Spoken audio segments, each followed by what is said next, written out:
This is James Corbett of CorbettReport.com. And this is James Evan Pilato of MediaMonarchy.com, and we both welcome you back to another edition of New World Next Week. Of course, you can find it at NewWorldNextWeek.com, and I think we have quite an interesting bit of stories put together for you this week. And of course, every week we go over some of the most important developments within alternative news and open source intelligence. And we'll begin with an article that I have posted to cyberspacewar.com that originally comes from the Associated Press. Power grid experiment could confuse electric clocks. A year-long experiment with America's electric grid could mess up traffic light security systems in some computers and make plug-in clocks and appliances like programmable coffee makers run up to 20 minutes fast. A lot of people are going to have things break, and they're not going to know why, said Dimitrios Matsakis, head of the Time Service Department at the U.S. Naval Observatory, one of two official timekeeping agencies in the federal government. Since 1930, electric clocks have kept time based on the rate of the electrical current that powers them. If the current slips off its usual rate, clocks run a little fast or a little slow. Power companies now take steps to correct it and keep the frequency of the current and the time as precise as possible. The group that oversees the U.S. power grid is proposing an experiment that would allow more frequency variation than it does now without corrections, according to a company presentation obtained by the Associated Press. Officials say they want to try this to make the power supply more reliable, save money, and reduce what may be needless efforts. The test is tentatively set to start in mid-July, but that could change.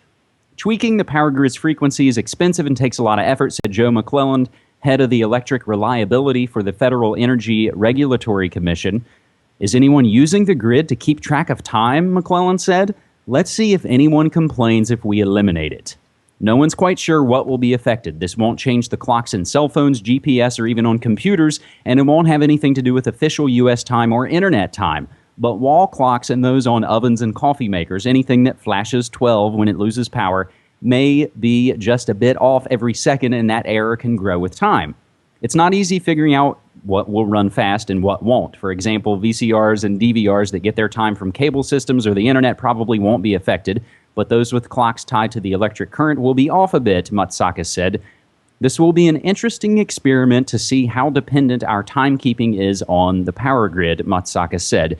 So, James, I have a few related interesting pieces to kind of tie in with this, but even that Associated Press article kind of strikes me as even some of the language used, it's like, oh, it could mess up traffic lights, and this experiment will be interesting. It kind of has, flippant language to it.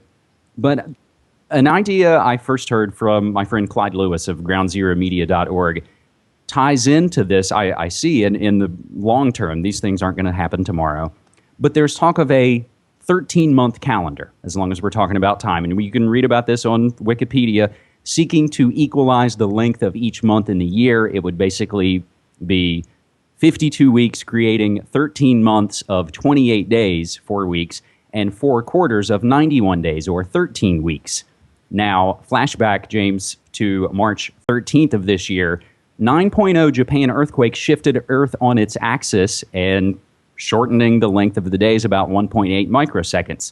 Tie in with this, on the same exact day, out of the Seattle Post-Intelligencer, meet Ophiuchus, the new Zodiac sign. I'm not sure if you remember this, James. This new sign, represented by a serpent tamer, was brought to light by a recent news report about how we've been observing Zodiac signs incorrectly. Time changing. That's what all of these stories kind of tie into. What's your take on all of this? Interesting. The 13-month idea is kind of bizarre. It reminds me of after the French Revolution. I believe the revolutionaries wanted to bring in metric time and change to 10-day weeks and all that kind of stuff. I mean, just bizarreness. So I equate it with tyranny. But anyway, well, actually, yeah, I mean, it's an interesting story. And what's interesting to me about this is how it reveals yet another way in which we're safely nestled in the all-loving embrace of technology that regulates everything, every aspect of our lives, including our time, our daily schedule. It's something that I'd never actually really thought about. But yes, our electric clocks are actually keeping time based on the rate of the current going through them. I mean, that's something that would never have occurred to me. And to think of the idea of the rate being, subject to change, and thus the clocks being off time. I mean, that's bizarre and something I'd never thought of. But just another aspect of how we are regulated by this technology around us and how much we depend on it for almost everything we do. And it's it becomes more and more like some kind of science fiction fantasy every day about what happens when the clocks stop working or the technology starts going wonky. So it's just another aspect of that all powerful, all pervasive technological embrace to me. And I think hopefully throughout this year, 2011, I think we've been tracking some of these stories of these interesting tests coming up throughout the year, whether that's the test of the emergency broadcast system or this time change experiment.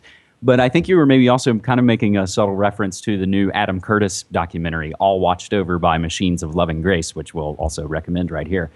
But now, James, let's move to our second story. And again, as I said, these stories, I believe, all kind of fit together quite well.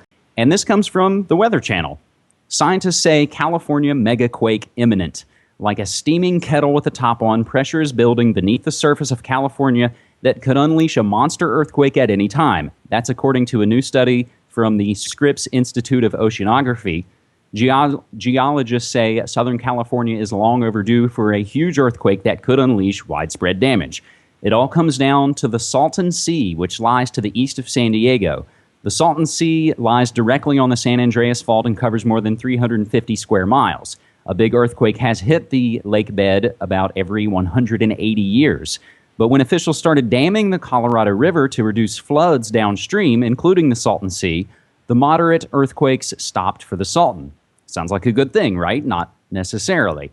Seismologists think the damming stopped the moderate stress-relieving earthquakes on the Salton. Now they fear the pressure is building and the area could be as many as 100 years overdue for a Mega-Quake measuring 7.5 or larger. This sobering news comes just as a new poll is released that details Californians' fears about earthquakes and other natural disasters, showing that the natural disaster Californians most fear by 57% is earthquakes. But these findings of this imminent Mega-Quake in California were published in the scientific journal Nature Geoscience, and we do have a couple links. They're not giving up the entire report for free, but you can get the basic breakdown from nature.com and also Scripps News. James.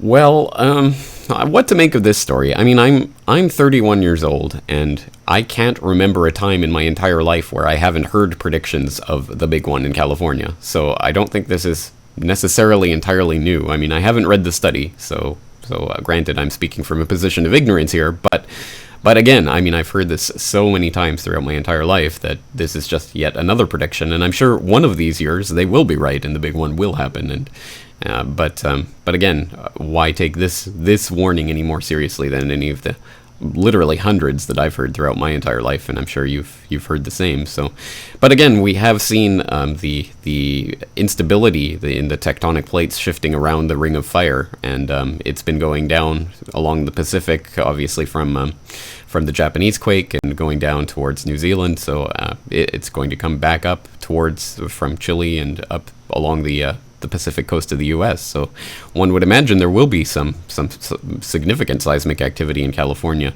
probably sometime soon. Whether it will be the big one or not, I'm not sure. But yeah, it's a pretty scary time for people living in those areas, I guess.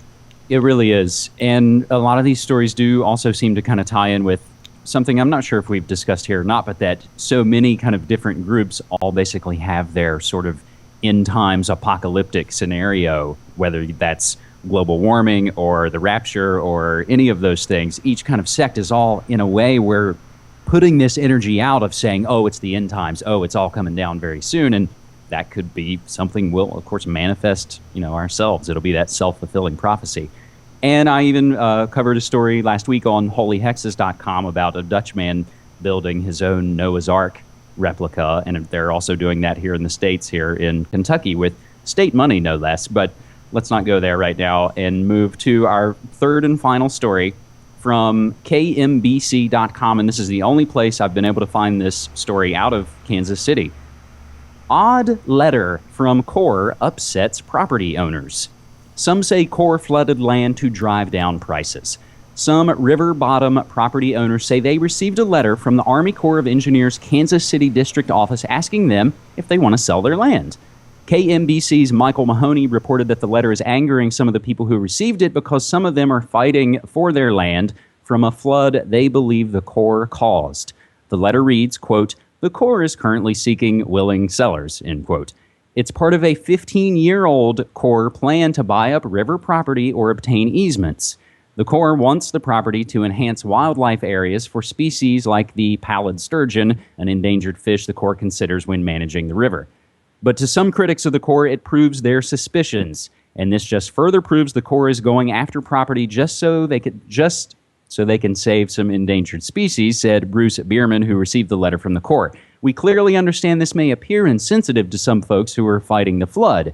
It should not have gone out at this time, but it did, said Judd Canuvian of the Army Corps of Engineers. Canuvian said this may be a case of the right hand not knowing what the left hand was doing. But Mahoney reported that some people believe the Corps deliberately released massive amounts of water in hopes of driving down the sales price on flooded ground.